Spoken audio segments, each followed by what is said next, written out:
I want to speak to you about the Constitution of the United States and its relationship to the principles of the John Birch Society. With reference to the Constitution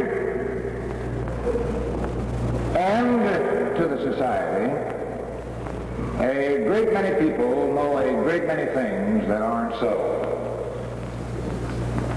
The misunderstanding of the Constitution on the part of young people is understandable, because most of their adult life has been spent in learning about the Constitution from the Warren Court, which is not the best place to find American constitutional principles explained.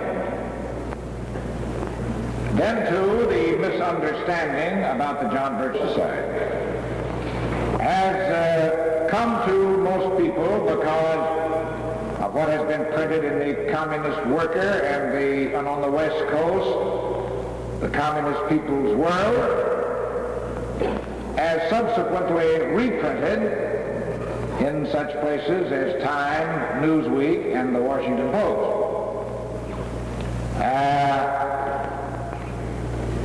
In approaching an explanation, consequently, of the Constitution and of the John Birch Society, one comes close up against certain barricades of error, preconceptions which must be removed before any constructive, intelligent understanding can be built. This isn't new. It happens in many of life's undertakings. I remember, for instance, some years ago, I paid a professional visit to an insane asylum in southern Indiana, shortly after I began the practice of law. And as I walked through the establishment and observed the inmates here and there congregated, I saw a familiar face. I asked the keeper of this particular section, I said, I'm sure I know that man. Isn't he Mr. X of Wyville, Indiana? And the warden said, yes, that is true, but of course the poor old fella doesn't know that. He doesn't know his own name. Well, I said, I'm going to talk to him because I'm sure that I can, when he talks to me, and because our friendship, that he will recall who he is. The keeper said, well, go ahead. I hope that you are able to persuade him about who he is. But he said, remember, first of all, you will have to persuade him that he is not Napoleon Bonaparte. That was difficult. The wrong impressions are sometimes more difficult to remove than the implantation of the right impression. And in approaching an explanation of the Constitution vis-a-vis the John Birch Society, you have to be prepared for the misconceptions and misdirections that have been deliberately implanted by the wrong sources of information. Be that as it may, why am I in the John Birch Society? What was it that induced me to affiliate with this organization? I had a long personal acquaintanceship with the founder of the society, Mr. Welch, but that wasn't the reason for my affiliation. Mr. Welch has many friends who are not in the society. I came into the John Birch Society after a careful study of what I regard as its three basic and indispensable principles. The principles of increased personal morality, less government, adding up to a better world. Now, as far as I am concerned, This is it. All of the side issues and peripheries with which the society is necessarily involved are fine. If you like them, and if you want to engage in them, and they make a constructive contribution to the basic purposes. But I'm in the John Birch Society because the principle of increased personal morality, the principle of less governmental interference with the personal lives of American citizens, and the sum of those two basic principles, namely the inevitability of a better world, they appeal to me. And I recognize the essentiality of some determined, effective organization to promote these principles. And I see in this morning's paper and in last night's paper, and I anticipate that in tomorrow morning's paper, we will see further verification of the necessity for the inculcation of these principles by determined, principled men and women, if there is to be any salvation for Western civilization.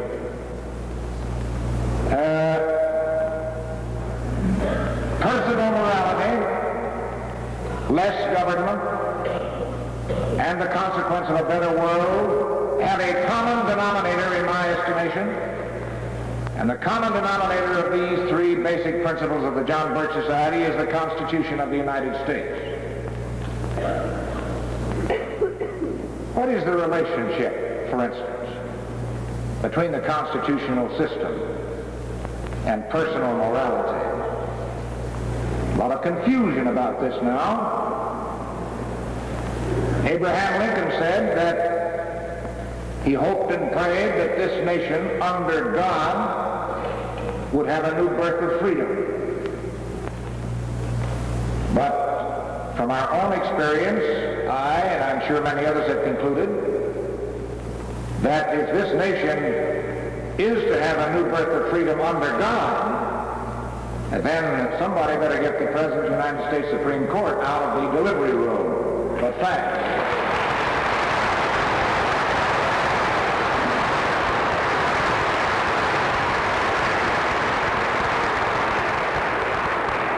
There is a determined, very obviously determined effort to secularize the government of this country.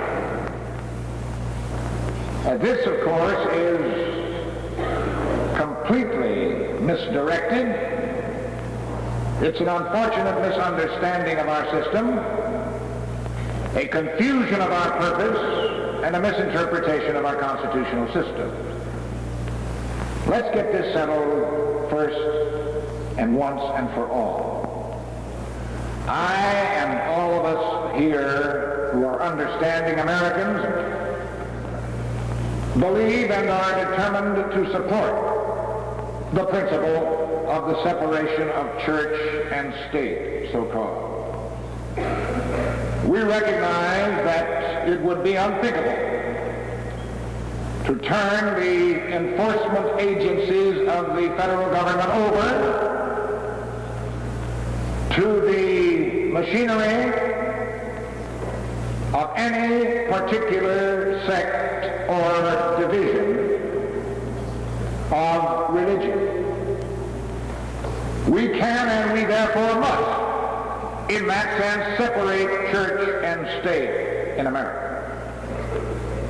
But while it is possible and desirable and necessary to separate church from state, let me assure you that it is impossible to separate God from the government of this country.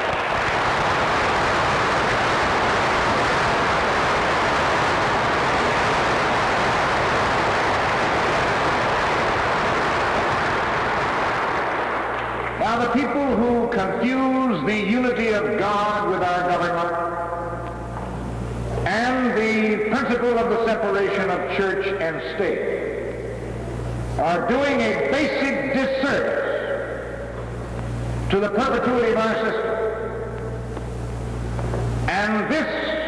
drive for the secularization of American constitutional processes is, more than anything else in this country today, responsible for the turmoil that prevails in Birmingham and in Philadelphia and throughout this whole country.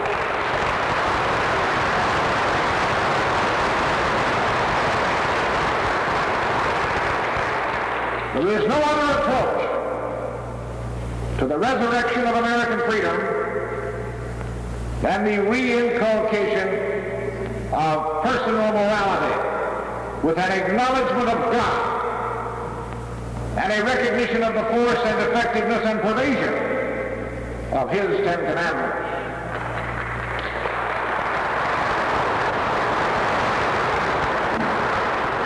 Now, what has this got to do with the constitutional system, this pious admonition and aspiration? It has everything to do with it. With the first breath of the new life of this republic, the men who sat down to sever our connection with Great Britain and to establish a new independent American sovereignty called the American Republic, with the first breath of the new life of this political institution, these men said, we hold these truths to be self-evident. All men are created. There is a God, in other words, not as a matter of faith, but as a matter of fact. And this is a part of American principle. This is the base, the foundation, the beginning of the whole constitutional and political structure of your government. And if this basic postulation of God's existence, His providence, His power, and His commandment, if this is removed, then the whole superstructure of constitutional limitations and divisions and checks and balances and offices will collapse in what will amount to the ruination of civilized life in this world. And so that's why at the top of this list of principles, the necessity for the reinforcement of personal morality caught my eye as the introduction to a sensible understanding of the Constitution, to which I have literally devoted my entire adult life. What is liberty? Liberty is limited government. Where government is limited and where the limitations upon governmental power can be enforced by individual citizens, there people are free. But where government is unlimited and where its tyrannical power can ride over the protests of 1 or 1 million people, there everybody is a slave. Limited government. That is the purpose of our constitutional system. And why must government be limited? Precisely because government is man's creature, while man is God's creature. The Declaration of Independence endowed man with these God-given rights before it said anything about government. Life and liberty, these are the elements that was to secure and to prevent that government was. Government technology is man's agent of God's gifts. Government is a servant because of the fact that God is the master of the universe and of mankind. And where government becomes the master, God has been dethroned. And that is why every tyranny on earth must, in its logical progression and development, become an atheism. And communism starts out that way, logically, being an atheism, because Karl Marx recognized at the very outset that government could never be the master, that he made it to be the dictatorship of this or that, unless God was knocked out of his heaven and out of the conscience and concepts of mankind. So government is limited by constitutional limitation, precisely because and only because God exists. Men are entitled to equal protection of equal laws because men are equal in the sight of God. And therefore, and for that reason, they are equal before the laws of the land. And if there wasn't any God, what earthly reason can you think of for the equality of men? There isn't any. And so all of this drive to establish equality before the law, accompanied by a drive to get God out of the classrooms and out of the concepts of the American people, is a contradiction in purpose. We must resurrect God in order to resurrect the concept of equality.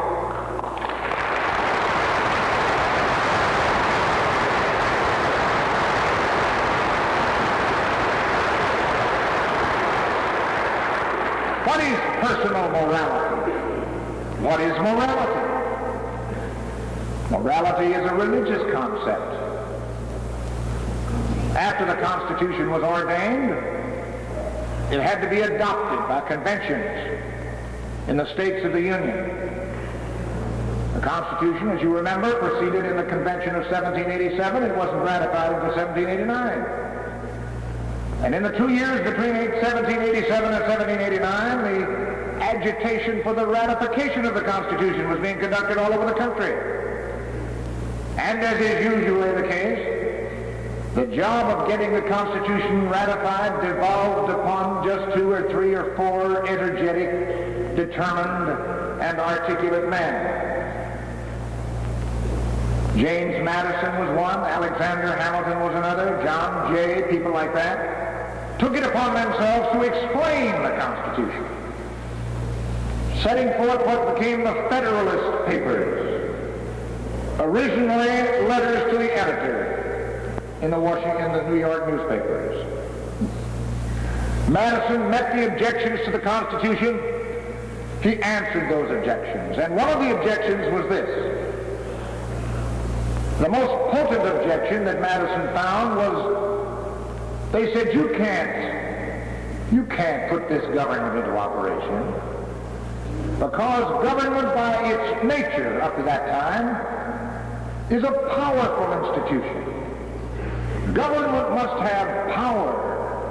Power is of its very nature. And what have you done to the power of government? Why, this Constitution has tied it down and restricted it and checked and balanced it and barbed wire entangled it to the point where it can hardly move. This government has no power. And therefore it has no future. And therefore there's no use adopting it. And Madison answered this pointedly and classically. He says in the Federalist in substance, we have staked the whole future of American civilization not upon the power of this government, far from it.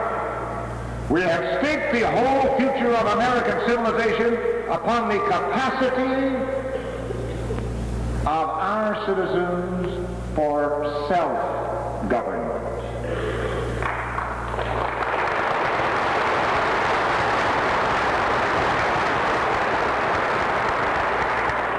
Self-government is a phrase to conjure with, my friends. Self-government doesn't mean the right that you have to elect the mayor and the council. That is just a peripheral appurtenance on this target of self-government. Self-government means precisely what the term says. Self-government means your capacity to govern yourself to control yourself, to support yourself, to restrict yourself according to the 10 Commandments of God.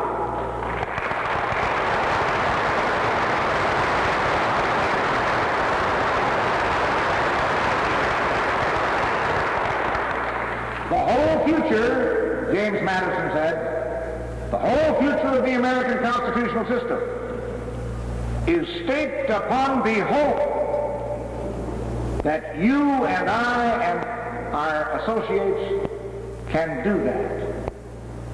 If we and each of us, and more of us all the time, can conscientiously govern and control and restrain ourselves, according to the moral law, then and only then can we afford the great luxury of a civil government that is tied down and restrained against the possibilities of tyranny. This is the equation which moves through our history for the first time in the recorded history of man. Self-government and therefore restricted civil government. And without self-government, what do you have? You must have unlimited civil government. 100 years before the Declaration of Independence was written, a pious Quaker down here in Pennsylvania said something that is imperishable truth. William Penn said that those people who will not be governed by God will be ruled by tyrants.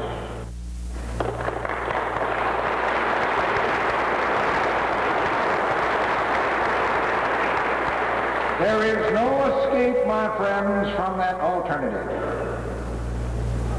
As long as people can be governed by God, as long as they can order their lives, honoring their fathers and their mothers, respecting their obligations as imposed upon them as the reciprocation of their rights,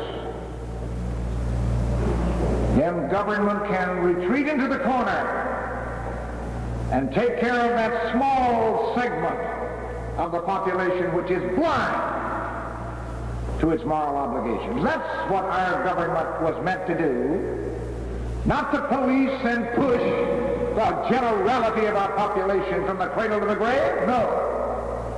Our government was set up to secure and protect these God-given rights from assault by people who had lost consciousness of their obligations. The rapers and the robbers and the pillagers and the trespassers. Government was not meant as a substitute for God Almighty, but as a complement to the proper exercise of freedom by individual citizens, through which they earn their right to eternal reward or punishment. This whole constitutional system is shot through with these theological concepts.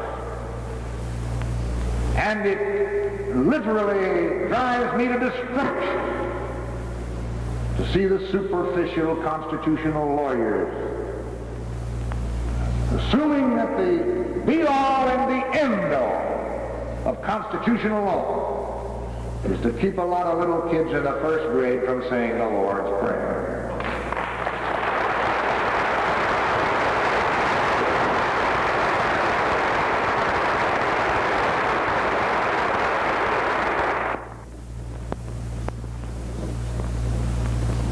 This is what challenged my interest in the John Birch Society. This is what encourages me to accept the swings and the arrows and the smears. Somebody must do something about this.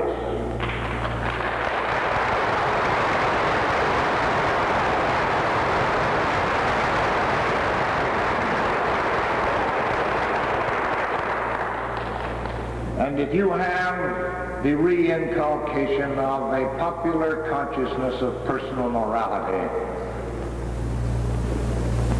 then all other things will be gathered unto you, and you will find it possible to enforce the limitations which the Constitution plainly provides for our government. But just remember this: don't blame it all on the Supreme Court, and don't blame it all on misguided public officials. Just remember this, that nature abhors a vacuum. Nature demands order. This is a part of the natural law, too. And when you stand at night and look at the sweep of stars in the heavens, what you see is the perfection of order, which up until recently has been beyond the reach of human beings. But which, if human beings ever reach it, will probably be just as disordered as Birmingham is today.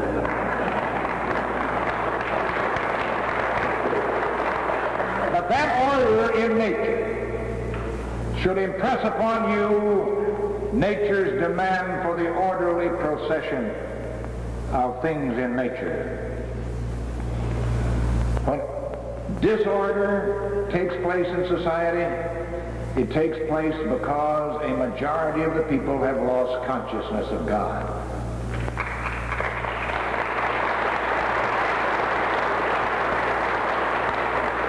And when any people lose a collective consciousness of God's commandments, in that society a vacuum is created, which will immediately suck in a tyrant to take God's place.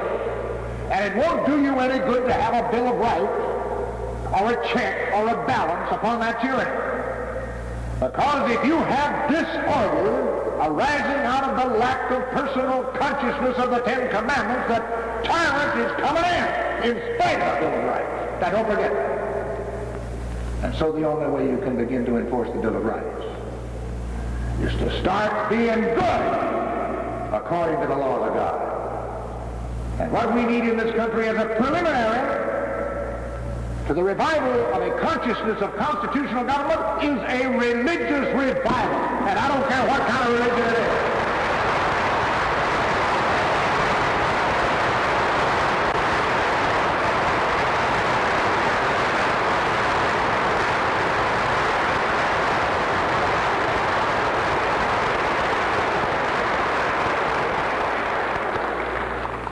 And that's how much this principle, the increase of personal morality, and the consequent lessening of governmental power means to me,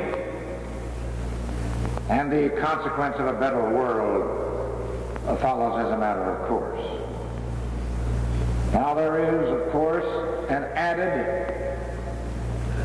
and an energetic necessity for organization today, because there is loose in the world, you'll hear lots about this today from others, there is loose in the world now not just the lackadaisical temptations which St. Paul told us about, not just the indifference of the human conscience and the temptations of the flesh which induce us to be immoral.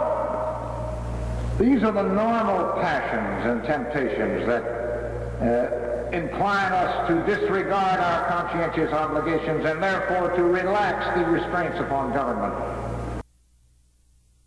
But there is now loose in this world, for the first time in human history, an activated, hell-inspired and hell-bent atheism, which is known as communism. This is the first time that any such organism has ever reared its head in the history of the world. There have been conquests by the East against the West and the West against the East. There have been ambitious marauders and conquerors and conquistadors proceeding upon one theory or another to subjugate people and to subjugate lands and populations, but this is the first time that activated atheism has ever got on its horse and proceeded to march militantly across the world, flaunting the banner of anti-God. And this is communism. And you can't do anything about the resurrection of American principles. You can't do anything about the Bill of Rights. You can't do anything about the budget or about the income tax until you come to grips with this enemy which is out to destroy everything that this means. You've got to wipe communism off the face of the earth.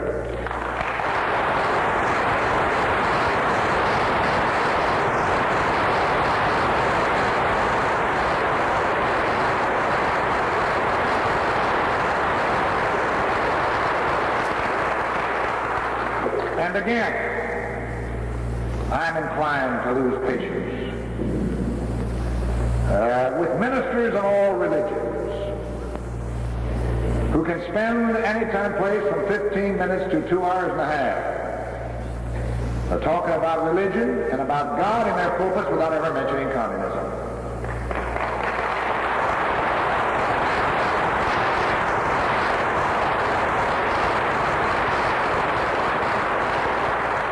And this is a vacuum.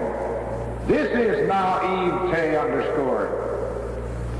Because the work of God is antagonized by the work of the devil, and it has been that way ever since the Garden of Eden. The devil now is incarnate. The devil is out of hell and on the loose. And somebody must do something about it, and that's why I'm in the John Birch Society.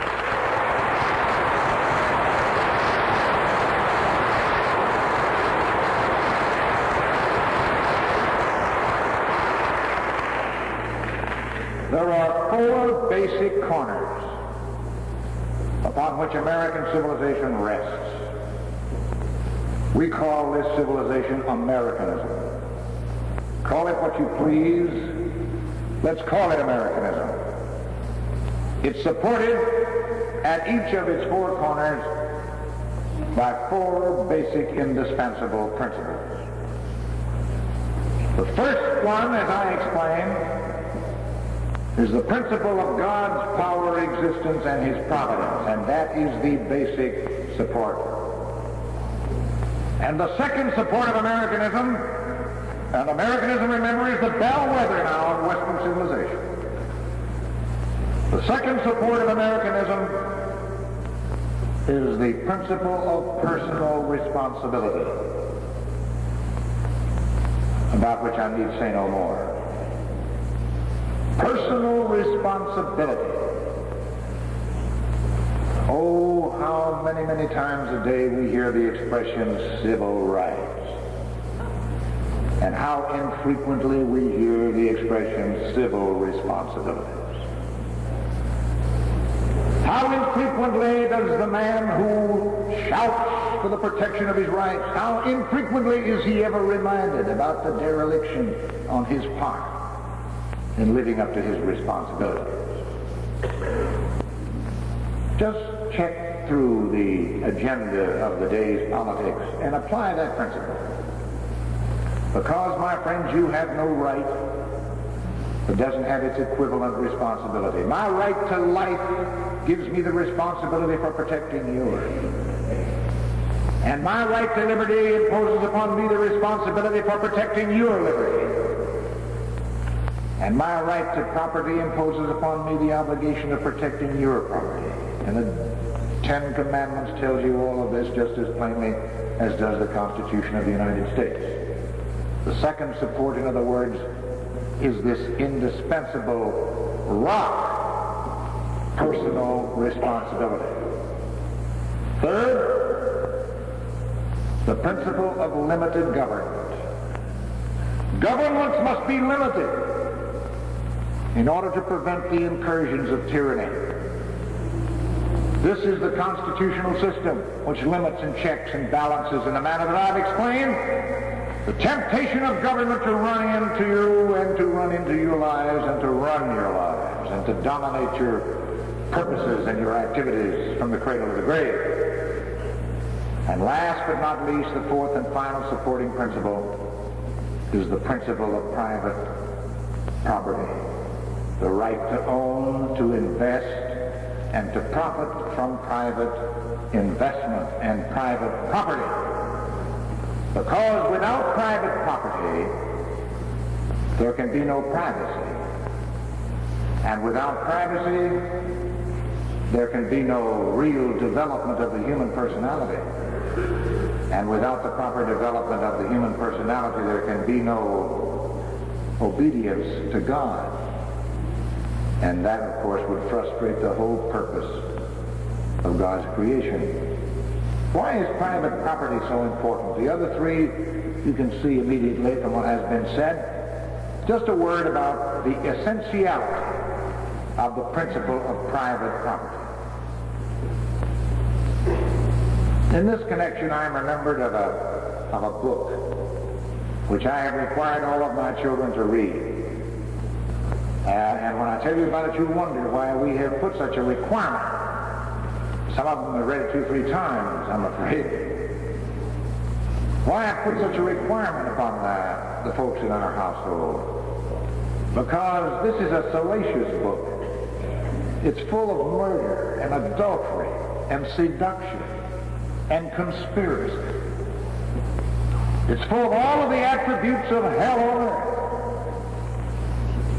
The book is 1984. It's George Orwell's concept of what the world will be like when communism has completed its conquest and when everybody is under the thumb of Big Brother. If George Orwell, the ex-communist who wrote this book, was alive today, I'm sure he would move up the date. I don't think we're going to wait for 1984 unless there is some effective organization against it. But in this 1984, with reference to private property and privacy and personality, Orwell has a chapter in which he talks about the telescreen. Now, when you think about the telescreen, you probably think of television. And to you and to me, television is something that you look at in order to see what's going on in the studio. But in George Orwell's telescreen is something that the studio looks at to see what's going on with you. As you come in at night, the words came out of the telescreen, where have you been? You're late. Who is that with you? What book is that you have in your hand? In the bedroom, in the bathroom, everywhere, the telescreen, the remonstrating voice of Big Brother, the all-seeing eye. Through every avenue of your life, through every crevice of your consciousness, comes the voice and the all-seeing eye of the telescreen. Try and imagine the terror of this, my friend. Now, I know some people are by nature extroverts. They like company.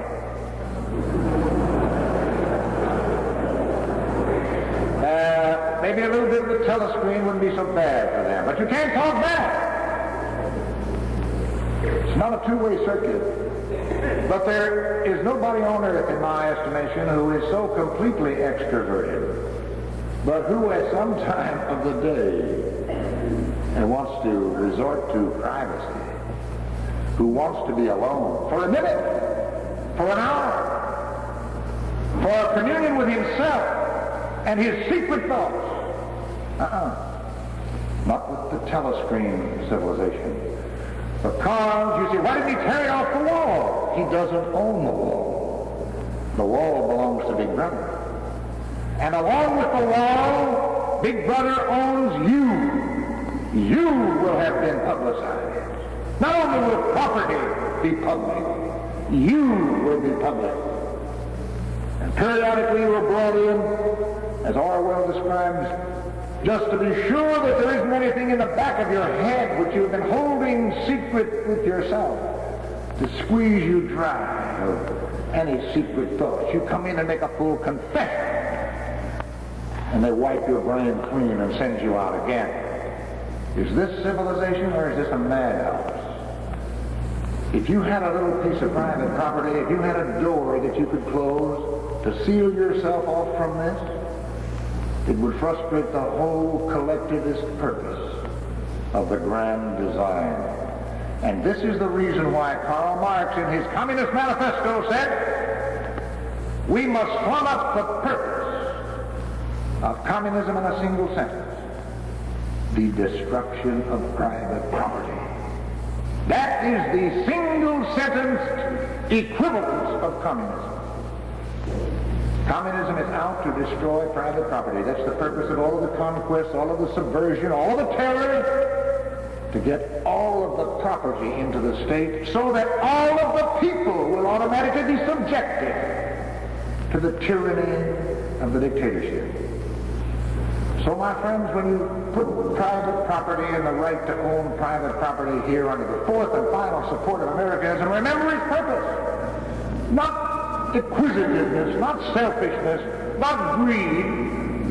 This is essential, just as essential as any one of the other four supports, and that is why the Constitution of the United States, every time it mentions life and liberty, it says property. The purpose of government in this country is to preserve, according to the Constitution, the life, the liberty, the property of the citizens. Life, liberty, and property. Test it out. Look at the Constitution. Find a reference to liberty that doesn't also make a reference to life and property. Always. Your state constitution, your federal constitution. These are the four supporting pillars of Americanism. And at each one of these corners, there is a clash with the diabolism of communism. Communism denies God. Communism denies the existence of personality and personal responsibility and degrades the person into a thing.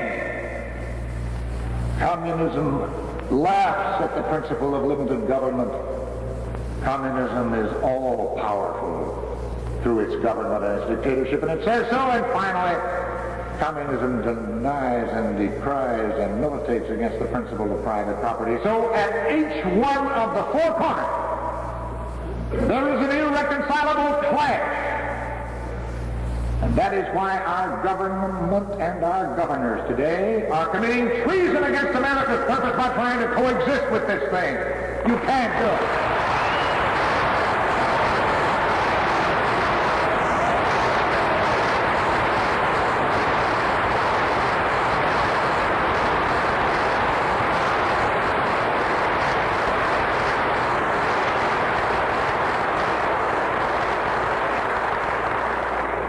What shall we do with it?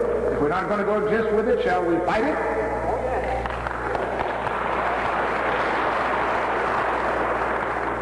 Don't jump to conclusions.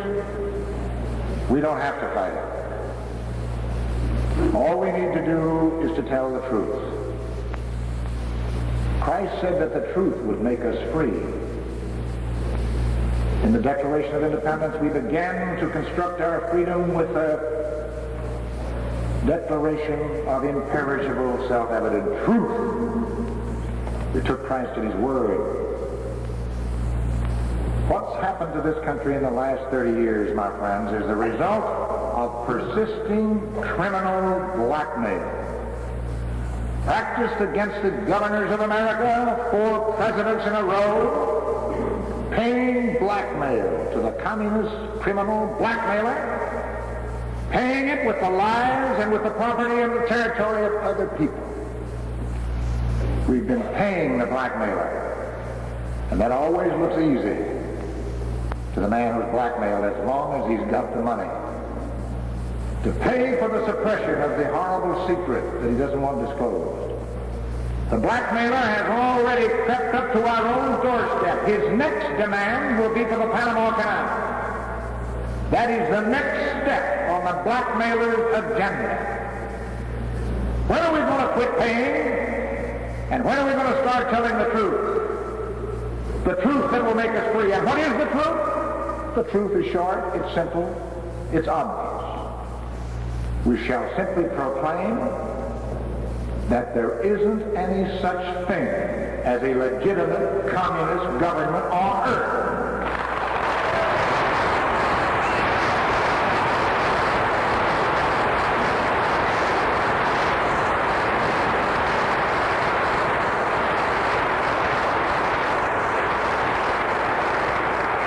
The people who pretend to be communist governors are gangsters, jailers.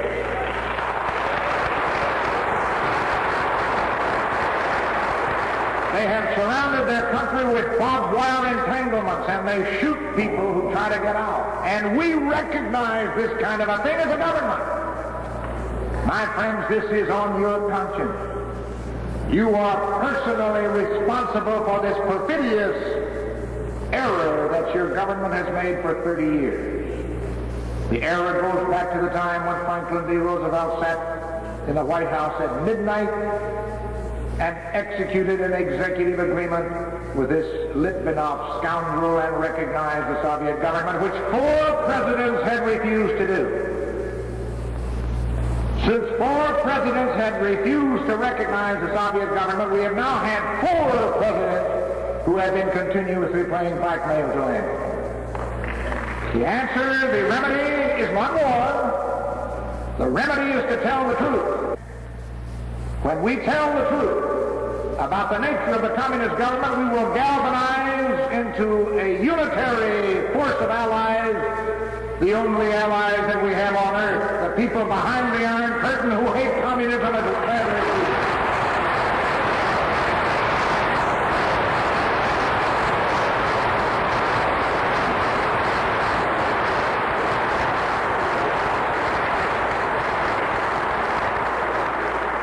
We must declare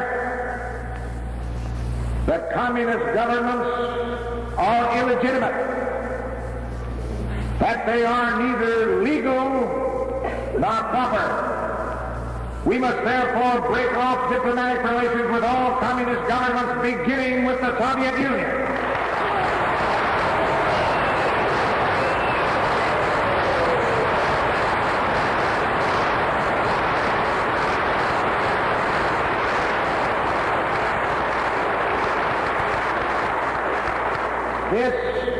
This is the truth. When it is declared officially, it will make us free. Somebody has to work at getting that done. Thank you very much.